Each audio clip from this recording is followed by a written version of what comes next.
this is a business meeting, so we ask everyone to conduct themselves in a professional manner. The city code allows for public comment up to 3 minutes, and for best sound quality, please lean into these microphones when you speak.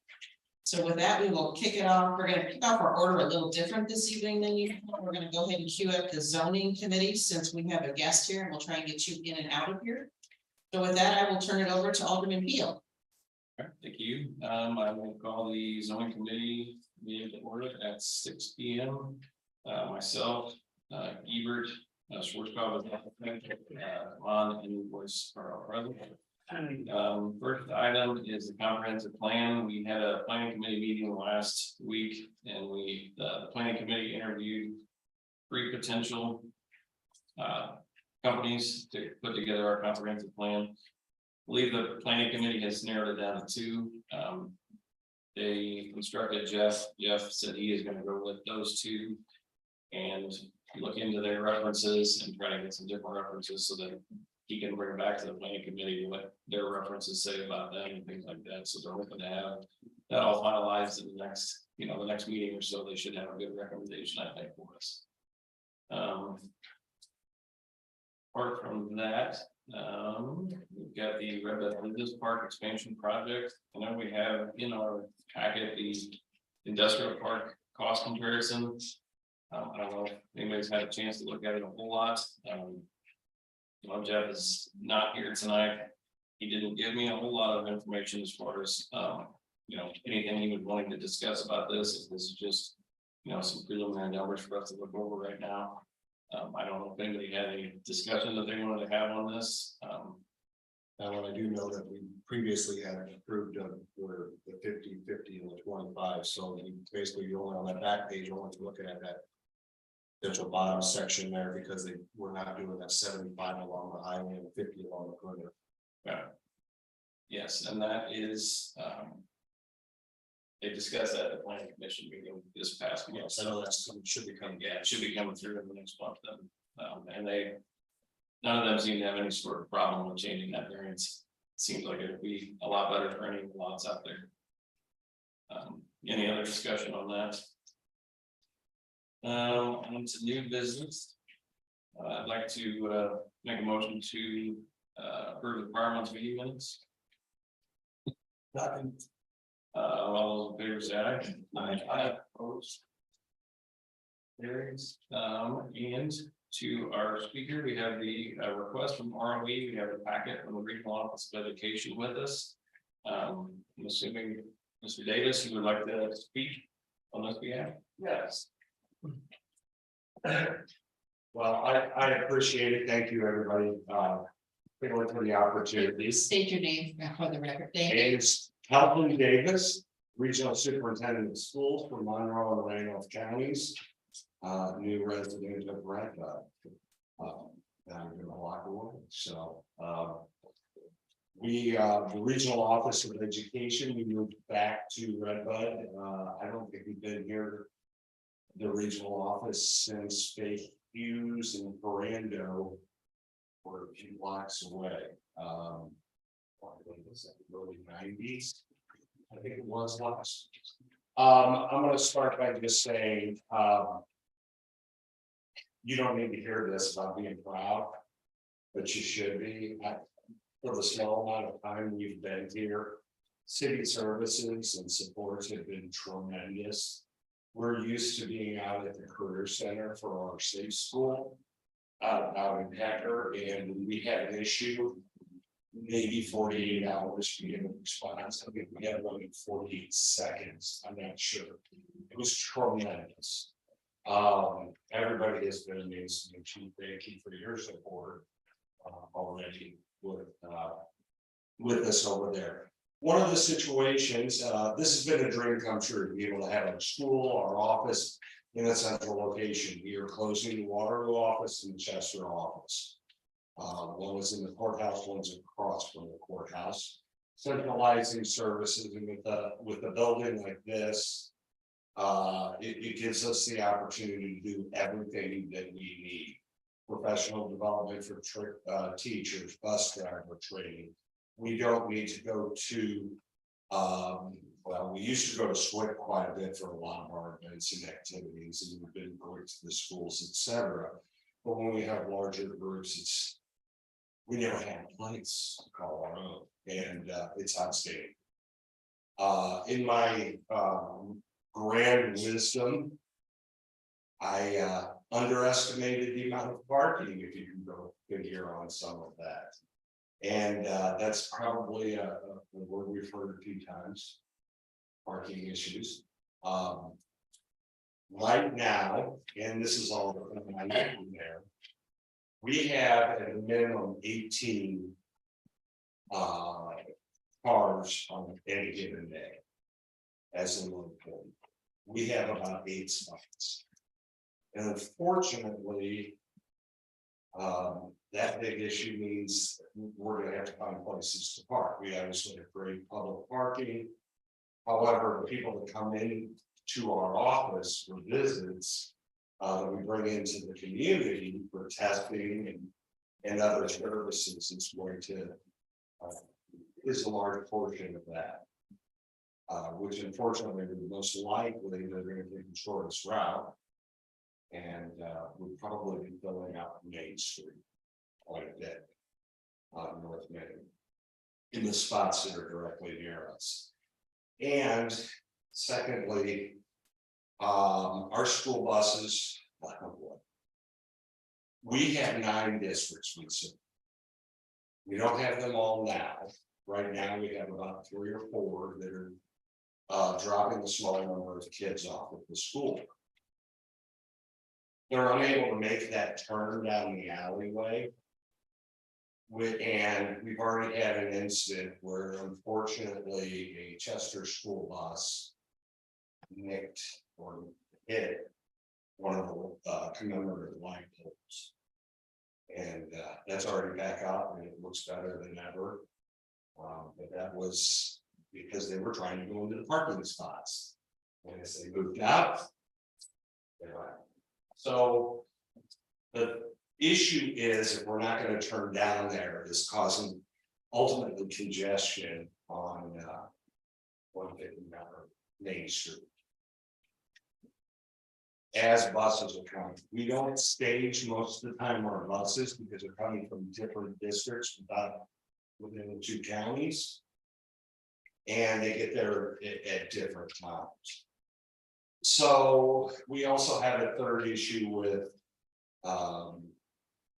the road is well above, as it's been oil and chipped for, I don't even know when that would have been first oil and chipped, but it's been over 20 years that it was done that way. And I wasn't here, or I never paid attention. I actually was around in 97, but the parking lot, all the road is grading at about 6 degrees to the parking lot, which means all runoff and everything is collecting there, and we have no means of pushing that off. We've gotten some settlements.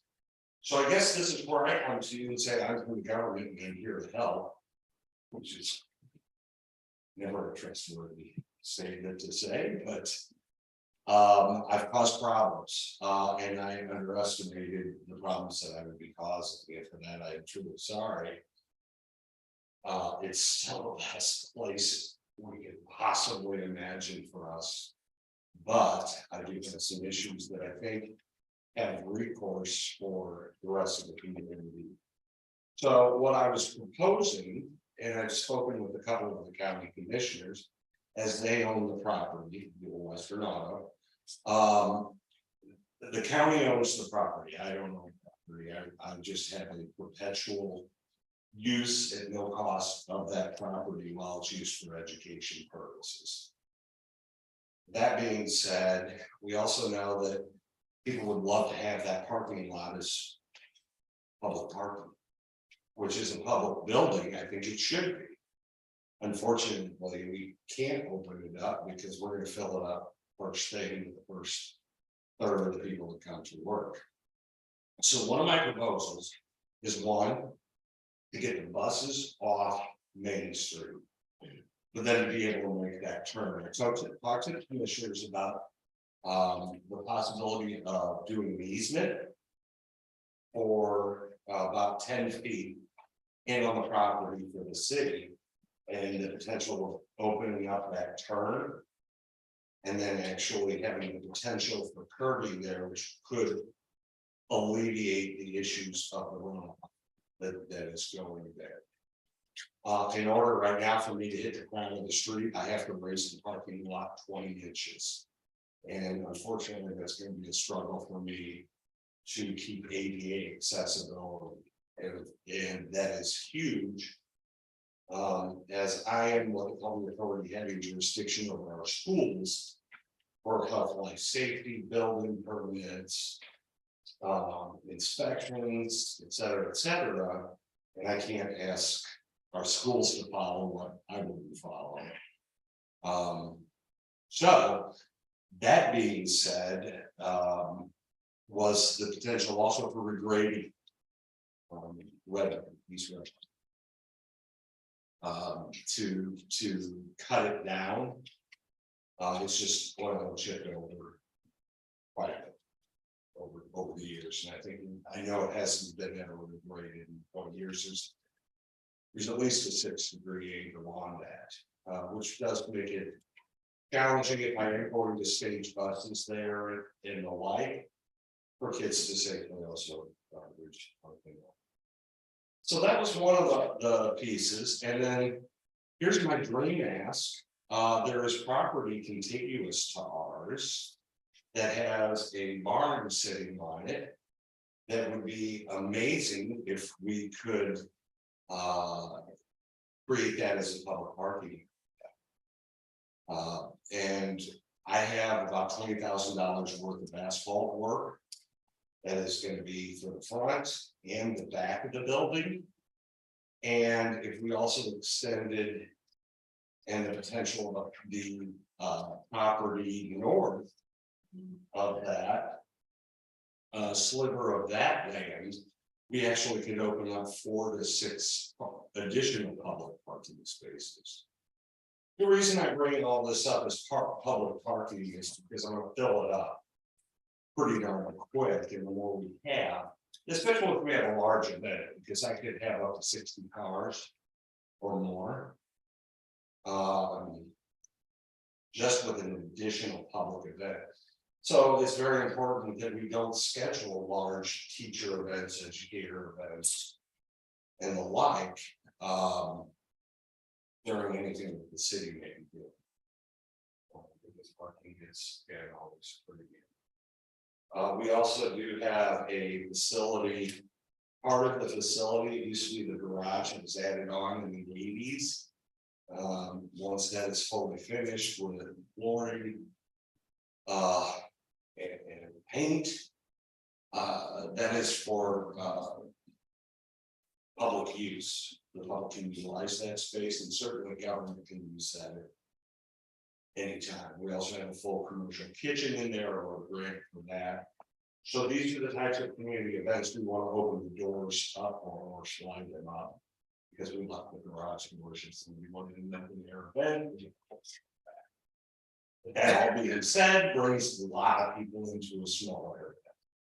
So I'm happy to be in the neighborhood, and I'm sorry that I'm already causing problems. There's a lot to digest here, and there's a lot of options. I'm just trying to see if there's any possibilities. I'm working on resurfacing. And some of the other work that we're doing for paving that it might not make sense in the cost savings if there was interest with the city to do something along those lines. Just curious, you're talking about repaving and stuff there anyway, with the issue of Redbud Street, and I'm assuming you're talking about the parking spots that are on the south side of the building.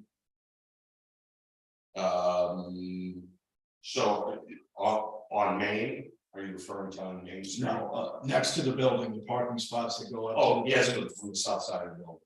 I mean, have you looked at the possibility, if you're gonna repave that anyway, you're trying to keep your ADA slopes, of possibly putting a trench drain between the street and those parking spots, which would alleviate any surface water, get it down below and past you, And that might allow you to keep your ADA slopes.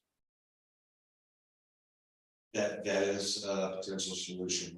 Unfortunately, what it does not allow us to do, we're gonna have to cut that up if there's any potential of our buses getting off of Main Street. We can't make the turn, it's too tight. And I would like to provide the city an easement where those rose bushes are. That's all that's gotta come off of that. There's some bushes right there that run along. But I think that turn, if we could take where that is and shift it 10 feet, could open that all up. But I mean, that is definitely an option. Was it always the plan from the beginning to actually have classes in the building? Yes, It was. yes. No students are permitted to drive. They have to come here by bus.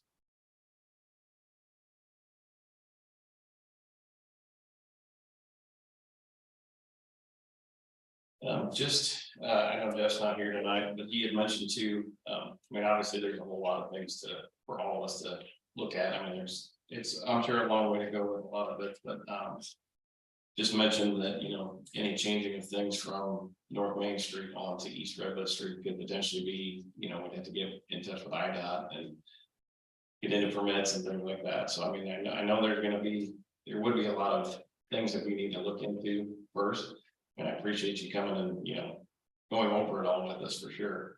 I know Josh, you and Jeff had talked a little bit. I know there were, definitely some positives. I mean, I think obviously we want to do what we can to help for sure. But yeah, there's just gonna have to be, some more research and things like that to figure out what's best. And I think Jeff had kind of talked to Kelvin about a little bit too, with potentially if it were to widen that. If you're using asphalt and buses coming off, that would tend to push it a lot more. Almost concrete would probably be the better, but I know he had talked to you about that, so I don't. But then I said, it's just, if there's something there that might be a better construction material for the bus to turn it on, otherwise I think you're just gonna. And then potentially with city maintenance too, you're just adding more potentially more issues that for the buses and along everything else too. So just another thought to keep in mind that there is something there. You may want to do, some concrete somewhere in there for the turning actions coming off the highway. And that would be the potential of it actually, even if you extended that 10 feet into the property and that was concrete, I think that would meet the actual turn radius. Like I said, I'll use down there at First Street as an example where they brought that concrete back. Further down from the highway when they redid that highway project, so. I'm not saying the concrete wall, at least if you can get toward the concrete and turning it toward doing the turning actions on the concrete. Now you're going straight through, that could be another option. And I don't mean to go all emotional on you on this one, but when I was a young man, in my neighborhood, we had, she was a tremendous bus driver, but we had a child in the snow slip and was killed underneath the bus. And when I look at slopes and things like that, it does hit me personally. But I will tell you that obviously plowing that road has got to be extremely difficult because of the grounding of the edges. You really have, it's a struggle to do that. So for me, it's just a concern of safety. I know I'm going to the worst case possible scenario, but God forbid that happens. So it's just part of my makeup. So I had to share this story. I know there's a whole lot to digest. I mean, I know it's gonna take us a while to get through it and come up with what we need to do. I mean, I don't think it's anything we can probably, make any decisions on, obviously right now, but. I think the more information that you can get us, the more information that, with talking with Jeff and Josh, guys like that to figure out the exact direction we want to go. Absolutely. So I had some cost estimates in there. There are certain things and certain amount of work that me and my staff can certainly do it. Well, we're putting certainly some dollars towards it, but asking a heck of a lot from the city. All I ask is whether or not we could have consideration to further investigate, because if you say, hey, there's no way we're gonna even entertain this. I'm good with that. I'm not gonna pay them to present it, but I just gotta figure out next steps. And I think right now, just with this being committee meeting, I mean, yes, we can. Can't really say anything that we could. Set it in stone and go on it, you know, right now, until our actual meetings, you know, that we're meeting of the month. I don't know, Mayor, do you think that's something that we? Some Discuss of further? it, some of this, I'm gonna refer back to Josh and how this fits into your master plans with streets, et cetera, et cetera. I mean, this is new information, our budget's already set for the year and things like that, so I wanna kind of hear from Well, Josh. like I as said, this fits. some of that could be where you just rearrange the capital plan with some of the projects if we had to. If that's something council so decides to do, you can rearrange some of the upcoming projects, you know, those are just kind of earmarked. You know, if we can push the project down because the road's still in good shape or this or that. You know, it's not saying you can't use some of that money for something if that were to be the case. In this next month, could you really hone these numbers down and get more comfortable with them, how it fits into our plan overall? You know, the big thing would be the grading on Redbud, because how thick is that pavement profile really? So if you start trying to cut the ground down, you're really gonna start getting into where you're gonna run into dirt faster than you think, or whatever, I don't know what else could be under there, so. Is there You a know, way to do there's something- some basic testing? Possibly core it. Get depths, do some coring, and get depths of the pavement profile and see what you got in different areas, so, which is a possibility. Is that something that could be done in the next few weeks to prepare for the next committee meeting, or I don't know what sort of timeline you're talking? Have to try and come up with a coring rate. I can get a little more. I can get on the company too, and just see like, but They don't do it. so. I did have one more question, and I guess I'm looking at traffic flows and patterns. So if you're gonna come off of North Main down Redbud Street with your buses, is that correct? Yeah, from both directions. For both directions, okay, I Yes, sir. understand that. And then from there, they would proceed down Redbud Street? Yes, and they're not gonna be able to make the end of your first turn, we have to go further down. Okay, that's why I brought it up, you got a series of. They can make that turn if somebody, if the truck wasn't there. But the neighborhood has theirs there, and I'm not gonna ask them to move it. That's a series of 2 one-way streets right there. So, Yeah. It's almost going down to Polk. If I may, I'd like to give you all, I mean, I'm about working together regardless of whether it's for this or 1,000 different other things. I'm a grant writer. That's what we do for every dollar the county puts in. Towards it. I don't have property taxes. I don't send property taxes. Regional Office of Education Services based on primarily writing grants. So I'm getting $15 for every dollar invested. And if it means in the future we can partner with this or something else, and I, certainly would love to partner with the chief on some things. That's what we do, and so we want to just bring good things and prosperity and know that I'm here to work with you for you. And my phone number, personal cell, 618-806. 9327. And Mary, if you would refrain from publishing that, I think she will get. You already have. Oh, hello, public. You had mentioned the county owns this building. Where are they at in this picture? Do they see any So, involvement in this? so what they did is Responsibility or? essentially Randolph County owns the building, but there's a lien on the title because. The equivalent amount of the cost of the building, Monroe County. Put in all COVID dollars, federal funds. Where they sit is, whatever needs to get done, I do. I upkeep the building, anything other than extraordinary. Structural changes. They're good. They're good. Yeah, I'll be honest with you, I'm having a tough time seeing how we can spend Redbud tax dollars on a street and parking lot. Or it's not a private entity, but it's not a, doesn't belong to the city there. We've had similar situations where we've had people come to us and, ask us to provide this or that, and we never turned down the project, but they've had to fund it themselves. We've always been, yeah, sure, if you want to make those improvements, go for it. Absolutely, and my hope and desire, because I have been around for quite some time. Is the improvement of public parking available to everybody, because I know, I mean, just the businesses down here, how many people are parking for Subway, Burt Ends, everybody else, and wants to use that lot, and I want them to use that lot, especially when we're not there. But I can't, Parking downtown Redwood's always been a problem. always have. Always will be. It's the same as most communities. I hope not, I hope it can get resolved, more people downtown. Are needing people. And unfortunately, well, fortunately or unfortunately, I'm gonna be bringing a lot.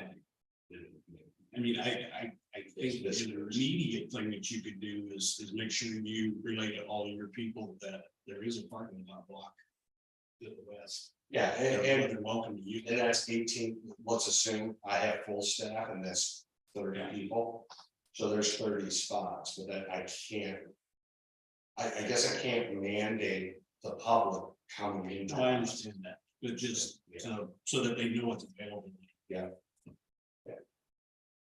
Well, and that was part of it because we would. And this is going to involve the state, but I also noticed within the community, there are no walking.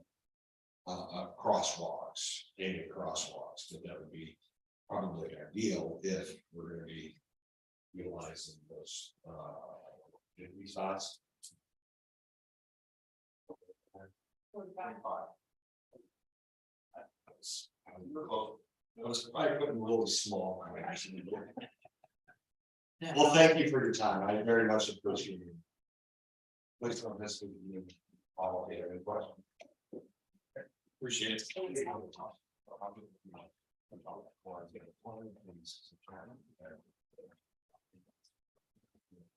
Yeah, people right now, we just kind of people that and wait for more information on that.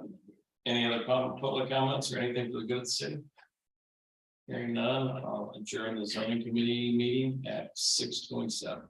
Okay, thank you. We will now shift back to the page 1 and we'll go to the finance committee.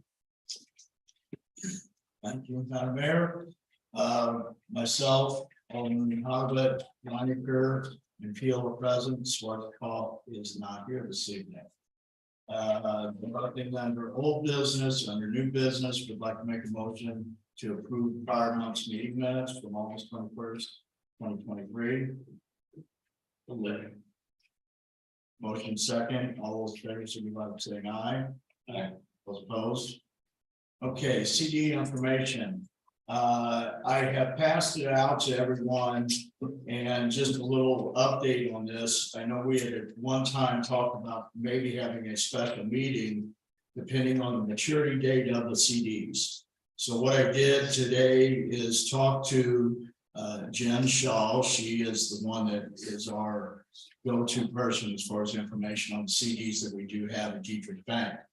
As you can see, our maturity date on the first 2 CDs will be 10/22/23. We have committee meetings actually scheduled for 10/16/2023. So at that committee meeting, we can make the choice to either go ahead and reinvest. The other thing that is going to allow us to do, and if you look at on there, she's got a note that she's put it into her calendar. She will contact me on 10/16. So that night of committee meetings, I'll have the latest percentage rate available on those CDs. I have talked to the other banks and they're going to do the same thing, so we can make an educated decision. The reason she wanted to kind of wait on that, she said, right now they're going up every week. And she said, typically when they raise them, it's over the weekend. So she said it'll fall perfectly because it'll be the weekend. Our committee meetings are on Monday, so that Monday morning she can give the update, and that would be the latest and possible best interest rate on those CDs. And then so the ones that come due on the 22nd, we're still okay as far as waiting till those dates, getting them approved. And she said it's just a matter of phone call at that point. If we say, hey, we want to renew them for 6 months, year, whatever, we can do it at that point. Well, that's my thought. Susan and I talked, we could either have a special meeting after that, just a formality of saying, hey, yeah, we're gonna reinvest and go ahead. So that is the information on the CDs for everyone.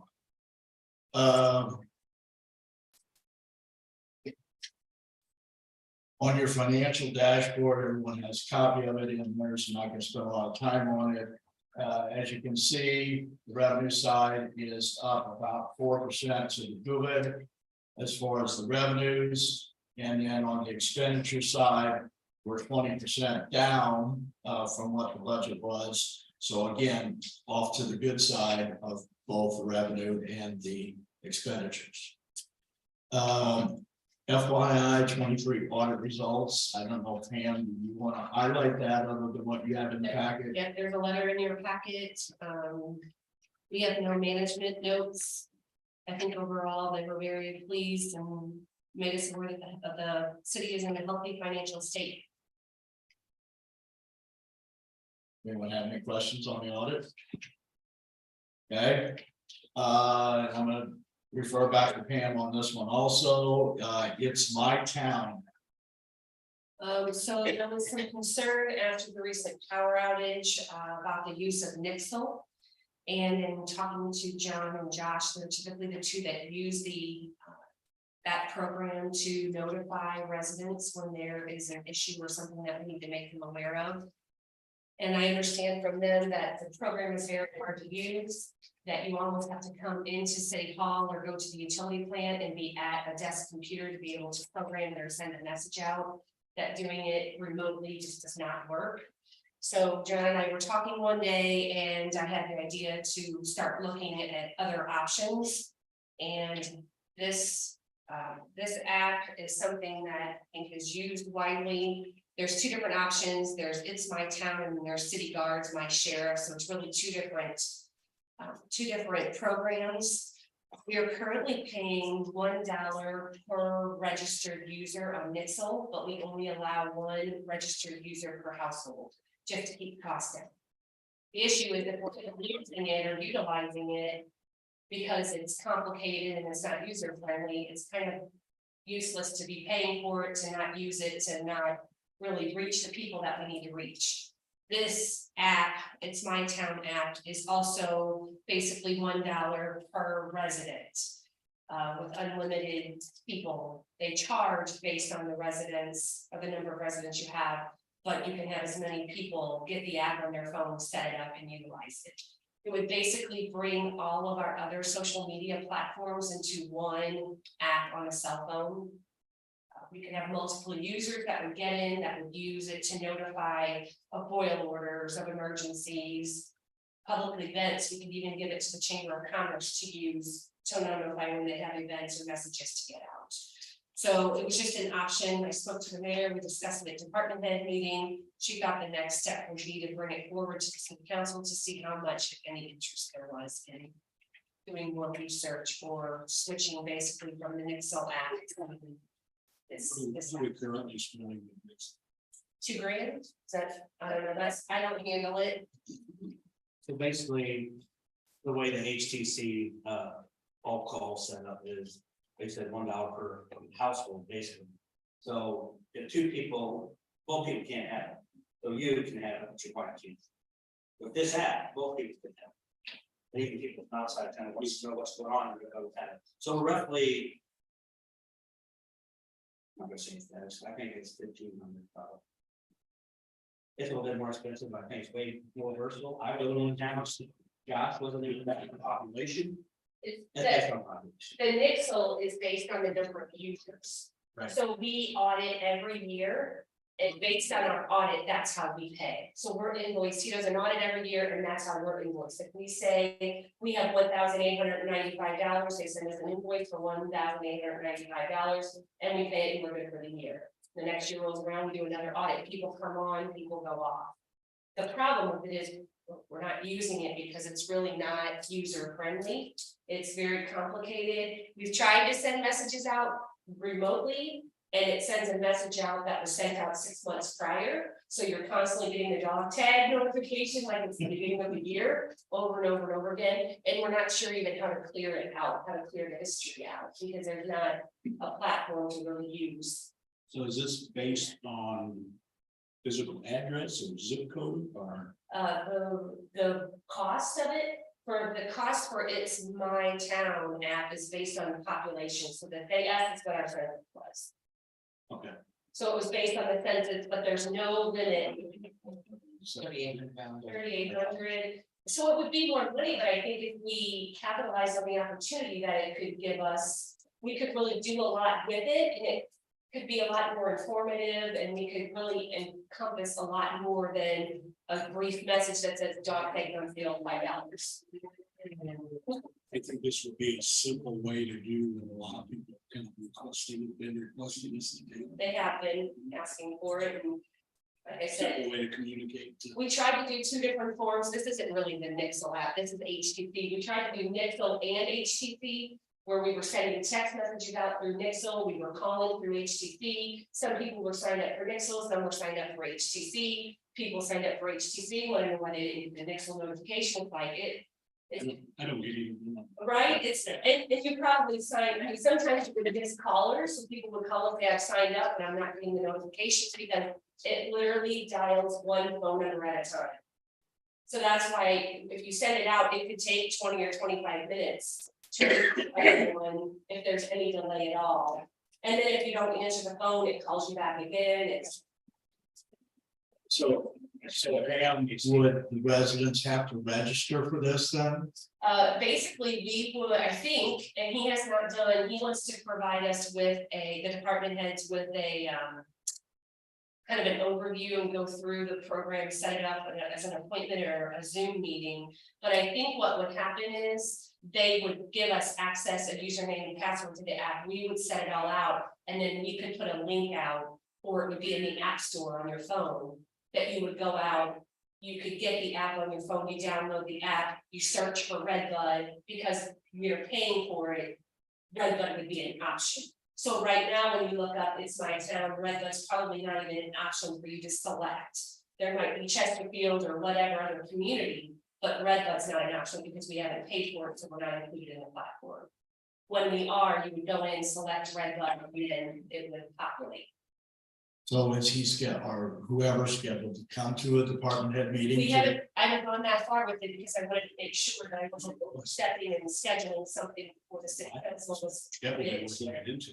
Yeah, I guess, my thought on it is, number one, let the department heads sit down with them and kind of ask a lot of these questions. We don't have them here in front of us to do that.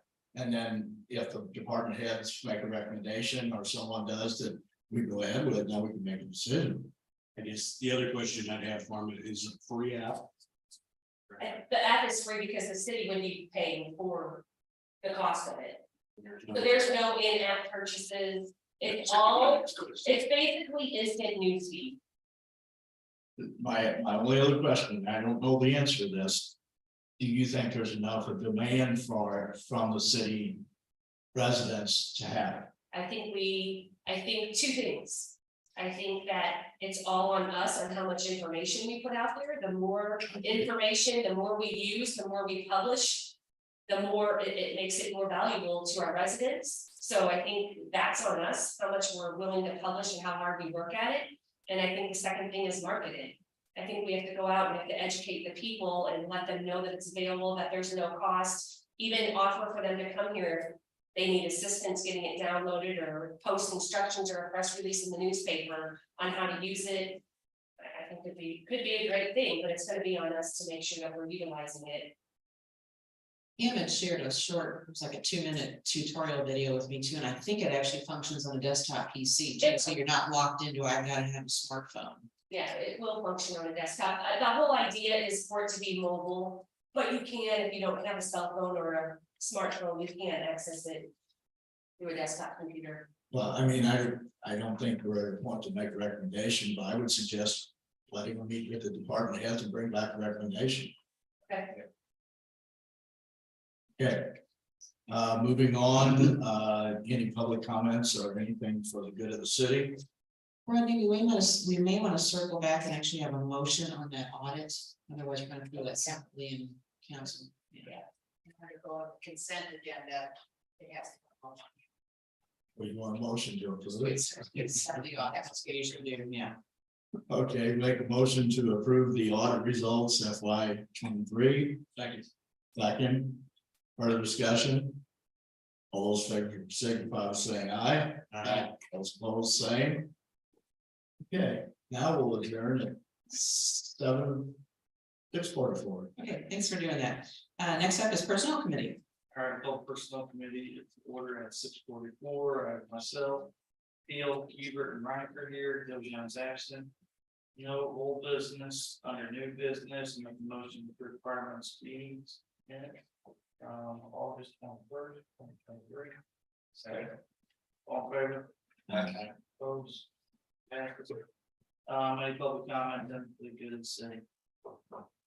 Hearing none, I'll close personnel committee at 6:44. Okay, thank you. Next we'll shift to public health and safety committee. Oh, public health and safety.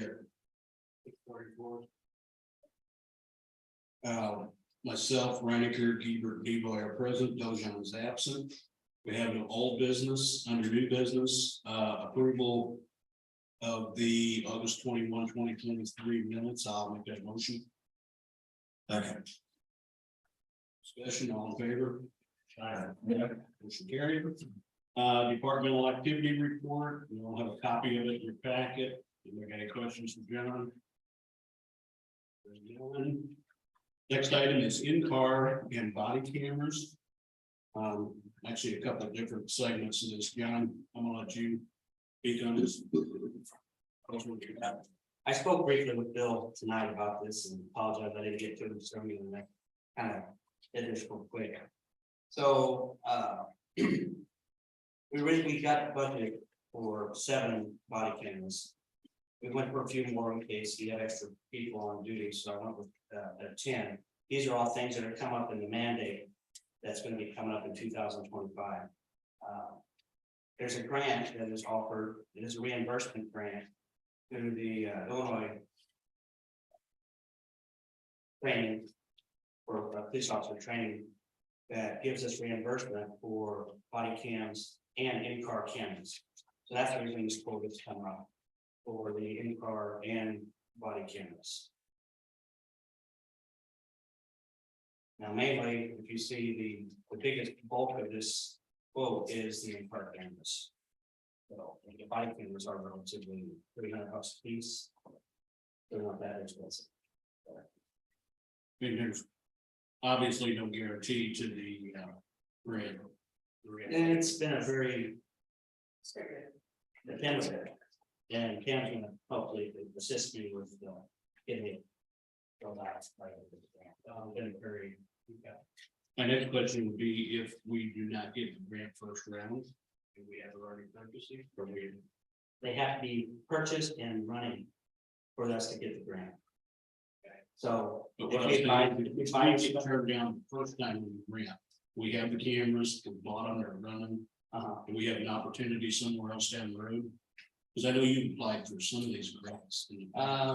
The ones I did apply for was not this particular one, but yes, I did apply for the rural, tribal, and small communities grant. I mean, if we're turned down once, and then if there's another round, are we eligible to try and get reimbursement You know, I again? don't know that. I would probably submit another application within the same round of funding. Then just the part that the. Odds are that the only reason you wouldn't get the grant is because you're lacking information. But you're Pretty confident. certain, I'm pretty confident that we can get funding. I spoke to the representative and they told me to watch for the funding cycle because they're gonna open it up this month. That's why we decided to go ahead and put it on the agenda because we have to have purchased and running before we can. they're gonna open the funding cycle this month, but it runs for a good length of time, months. But I figured, I told John, as we go through it and as the 2025 mandate gets closer and closer, some of these smaller communities that haven't afforded them yet are gonna be pushed to the limit, and they're all gonna be trying to buy the cameras, they're all gonna be trying to buy the cameras and the in-car cameras. It's gonna put a huge. Put a lot of pressure on the providers, the suppliers, and then these. Agencies are also gonna be flooded with grant applications, and I don't think we wanna do that. I don't disagree with you on that, but what I told John before the meeting, I said, what happens when the mandate comes down and your community doesn't have the money to buy it? Were they gonna shut your police department down? Yeah, I don't know. And that's what I say, I think that there's a very good chance of funding through grant program.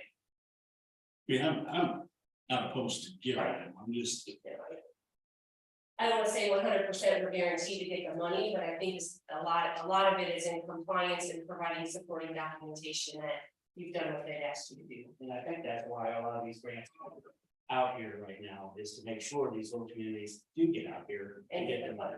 We just don't wanna waste the last minute to do it. you have budgeted for all this. There's money there. I've budgeted for the body cameras, there's money for the. Will the grant include all the costs, if you would cover the whole 38,000? Yes, even installation. But there are some recurring costs. There are gonna be recurring costs for storage. Yeah. So we store in the cloud, so that's, I think. $33,000, or 30 gig in cloud storage, and it'll be. Recurring every year. Which is another mandate. Yeah. that But you we have to store it. Does this bid that you have on here, does this have installation included in it? I see the installation kits, but I don't know that I saw that it says installation. Well, most of this is. Not. Only thing that is installed with that canvas on the back. Well, that's not necessarily.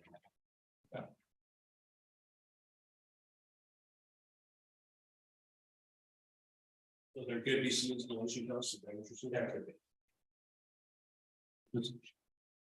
So what kind of money would you need to think? Okay, 40? to 40. What we could do is wait until the city council clarified it. And put it on the city council agenda. Why don't you do That's that? a simple. That's what I- Make sure. I don't know for sure what we're talking about. Because we're not gonna do anything before then. Right, right. And why don't we do that? Just don't put it on the consent agenda. Put it on a regular agenda for city council. And we can get that. That'll work. Anybody got any more questions for John about this? No? No, because we're basically being forced to do this, so we're just trying to stay a little bit ahead of the curve is the goal here. Okay, public comments, anything for the good of the city? Hearing done, I'll adjourn at 6:48.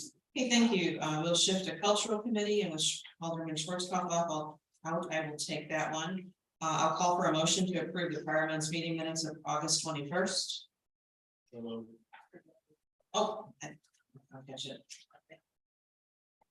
Motion in a second. Second.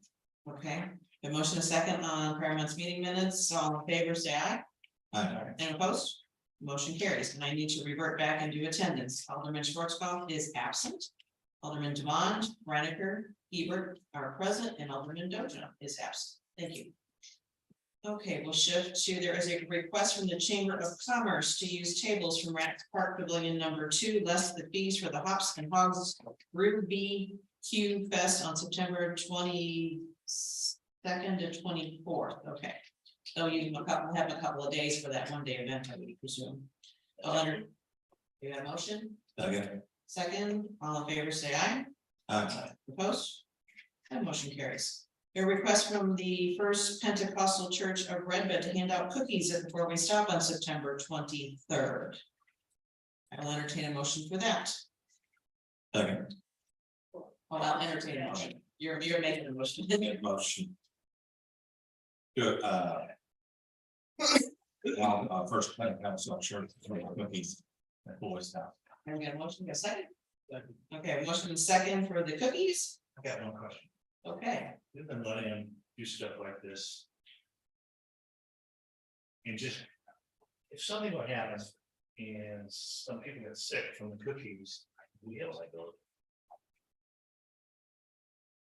Well, that's let me double check out with Rebecca, sorry, let me double check out with Rebecca when she returns, since I'm just filling in for her this evening, but I think that if the city, short answer, potentially, yes, there would be a liability there. If they don't have a food handler permit, they don't know where they're making these cookies.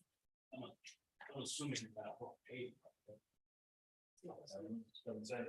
I think if they're store bought cookies. It's then a they're- sealed packages of baskets, so I would presume sealed would indicate they're buying something. I would just verify that they're not homemade. If they're sealed, then I think it'd be fine. Typically, we would require that they provide the city with a certificate of liability insurance, naming the city as additional insured. On some of this stuff, because the liability doesn't only lie in the cookies itself, but someone getting injured in the street after we've given them authorization to be there. And they wanna do that this weekend. Well, the problem is there's no problem. Yeah, it would be this weekend. Saturday, and we wouldn't prove it till after it's done.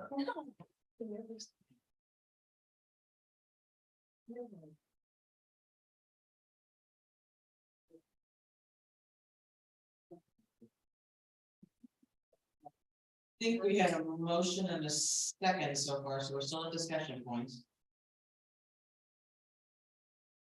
Further discussion, Mike? Okay, then I'll call for a vote. All in favor, say aye. Aye. Opposed?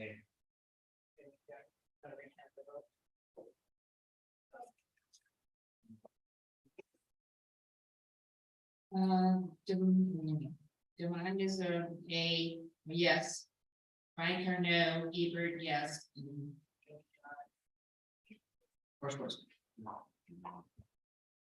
Okay. Schwartz called it off. So that motion will carry.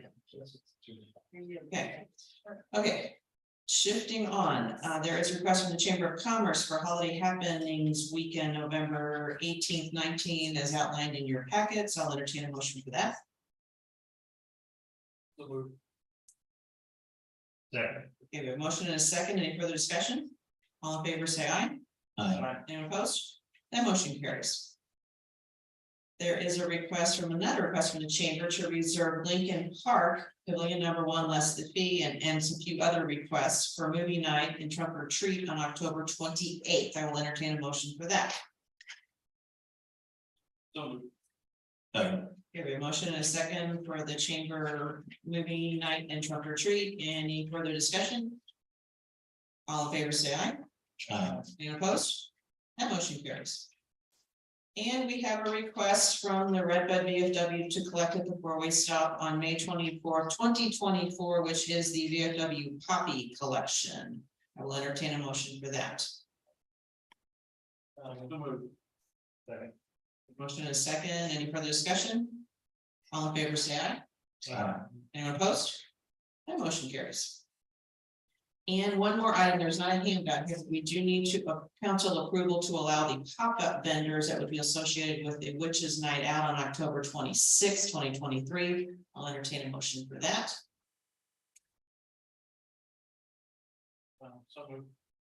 Okay, a motion and a second. Any further discussion on that? Again, pop-up vendors, is that in food involved there? I'm sorry, I didn't hear what you said. Yes, he's asking if any of those pop-up vendors would potentially be food related. I think they would still have to comply with the ordinance, even though I think there's a requirement in the ordinance that allows the city to give blanket approval for vendors if it's a sponsored event or this, you know, if we want to do that. But I still think that they have to comply with the ordinance. Yeah, what I remember seeing in the past was like somebody had like goat's milk soap at one of the boutiques, you know, set up a table and came into those businesses. I think this is what was the intent to cover this. Further discussion.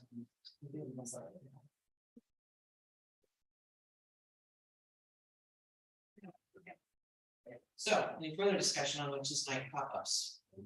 And then I'll call for a motion on that. We have a motion in a second. We did have a motion. Okay, so we're just at the voting, okay. So all in favor, say aye. Anyone opposed? Motion carries. Public comment in this section of the meeting. Okay, not hearing any, I will adjourn this meeting at 6:55 PM. So that means we'll shift to Public Works. Call the public works at 6:65 for myself. Anava and Ronnie are present, Doja and Source Park are both absent. Under old business, power plant report. It's been business as usual. We just started back up with our scheduled runs for IMEA this month. So we're back on our normal run schedule again. So utilities, Nothing under electric and gas, water, continue to work with the contractor on the project schedule, and on the sewer side, working with Cordy on the filter media replacement that was previously approved on that project as well. under new business, I make a motion, we approve the prior month's meeting minutes. Second. All in favor? Approved. Next item is a request for sewer adjustment at 302 Charles Street. It's supposed to be, they left their sprinkler run or something. But we're looking for a credit of 65.96. I'd like to make a motion that we approve that credit. Second. All in favor? Motion carries. Request a bid for truck number 18 replacement. Yeah, so I had previously had that in there, but it's been a while and we had some other stuff come up, so I kind of held off. So I just wanted to get reauthorization put together the bid specs and get that put out. It's something that's in the capital plan as well as the budget for this cycle. I'm trying to figure out schedule, but just wanting to get council approval to move forward. And then, of course, any bid openings would come back to council for approval before any action would be taken. Any questions? I'd like to make a motion that they go ahead and put out the request to bid for truck number 18 replacement. All in favor? Motion carries. But Kurt, I'm just curious, truck 18. 2001 GMC dump truck.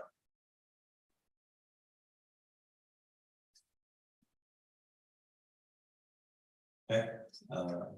Next item is Fieldstone subdivision phase 2, accepting of improvements. Yeah, Jeff and I did a walkthrough of that punch list provided by Boy Construction. All those punch list items have been completed. Make a recommendation to accept the improvements of the Fieldstone subdivision phase 2 improvements. Okay, I will make that recommendation to approve accept the improvements of Fieldstone subdivision phase 2. All in favor, pass.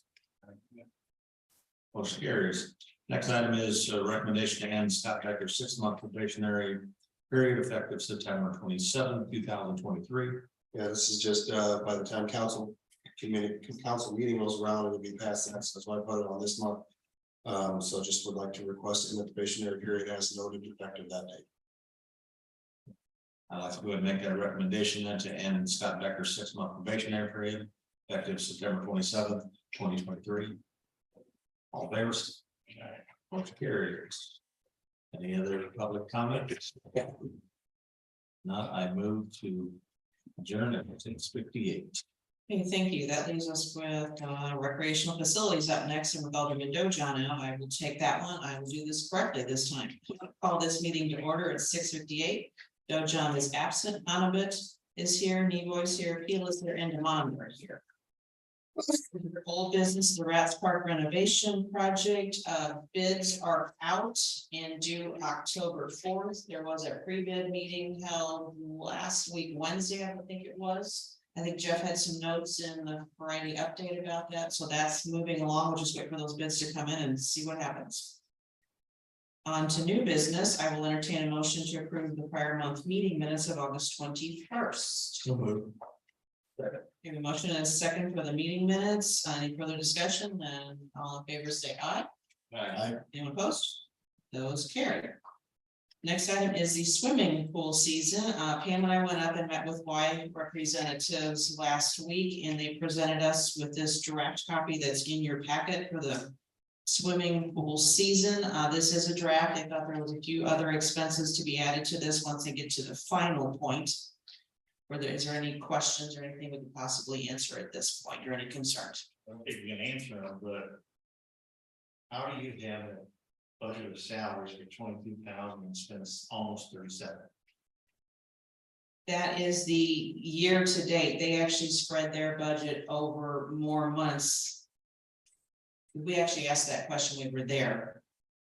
You really need to look at the full 2023 budget column, the second last column on that form. And compare the 39,995 to the 36,709. I think they must amortize this over more months than just these 4 is what. I mean, it should With be their a system. more, there shouldn't be any more calories involved. No, other than they needed to apply Megan's, I think they come back and they do something manual or how they do that to reallocate her.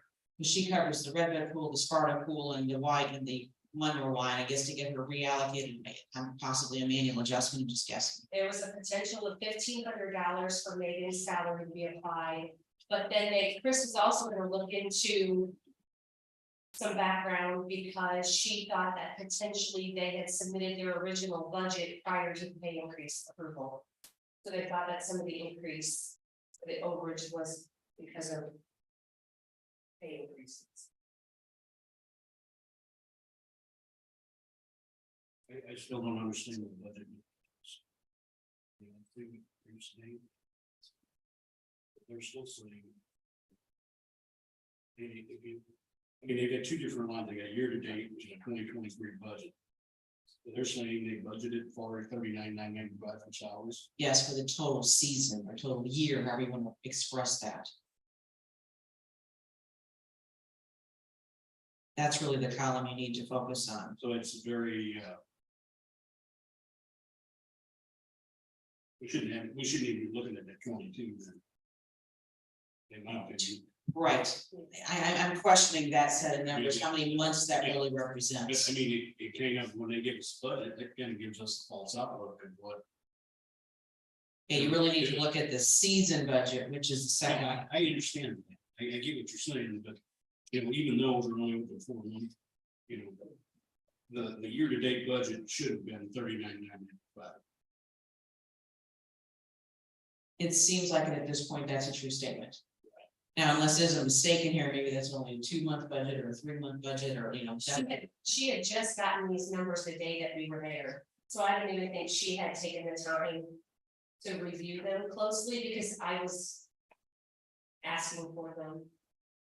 Because we hadn't had any financial reports, so I kind of pushed her to provide something, and this is what she got. I guess just wait until we find out for sure. Bill, if you actually look though at the actual for May, June, July, August.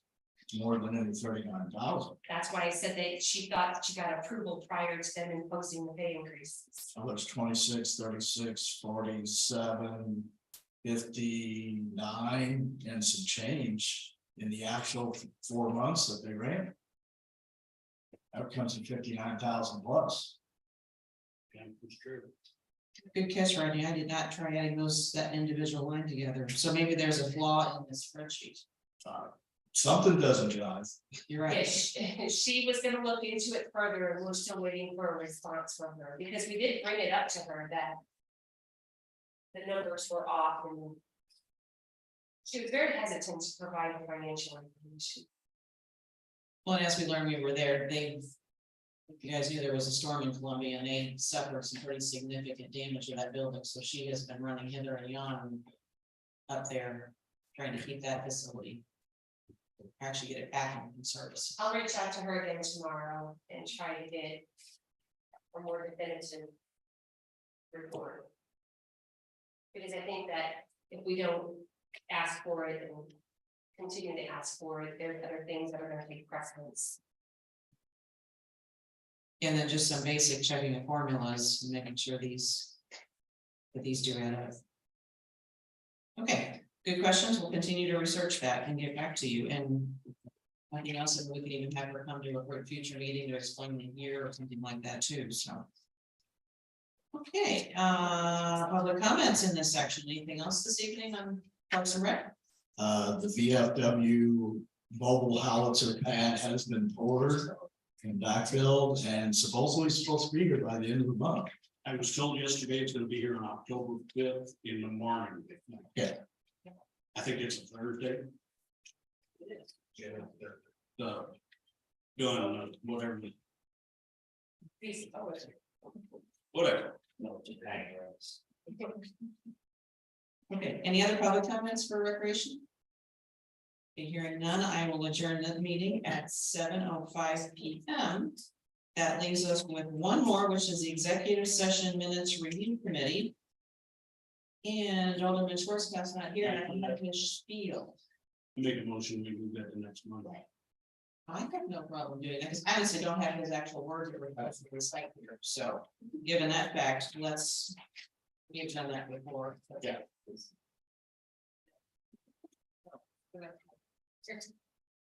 If you want to. Yeah, no, we'll let that later this month, because there's no immediacy to get that done tonight. Okay, so we will table this to the. October committee meetings. Okay, with that then. We're done with our business for the evening. Thank you.